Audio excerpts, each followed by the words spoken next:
ఇంతకుముందే చెప్పుకున్నాం, మనం బతుకుతున్న జీవన విధానం ఎగ్జాక్ట్గా పశువులు జంతువులు ఎలా జీవిస్తాయో, ఏ విధమైన ఒక రోజు గడిపే విధానాన్ని, ఒక జీవితాన్ని గడిపే విధానాన్ని గమనిస్తే ఎగ్జాక్ట్గా అలానే బతుకుతున్నామని అనుకున్నాం.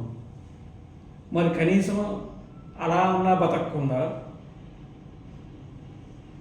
మనకు భగవంతుడు ఇచ్చిన బుద్ధి జ్ఞానాన్ని పశువు కంటే హీనంగా వికృతంగా ఎలా బతుకుతున్నాం, దానికి ఒక ఎగ్జాంపుల్. ఏ పశువు ఏ జంతువు ఇవాళ ఒక పెంట కుప్ప ఇవ్వు, రేపు పెంట 1.5 పెంట కుప్ప ఇస్తా, 2 కుప్పలు ఇస్తాను, పెంట కుప్పలు ఇస్తాను అంద కదా. మరి అంత అద్భుతమైన జ్ఞానాన్ని మనిషి ఎలా పొందాడు? కేవలం దీని మీదే భూమండలం అంతా ప్రతి ఒక్కళ్ళు దేశాలతో సహా వ్యక్తులతో సహా ఎలా బతుకుతున్నారు?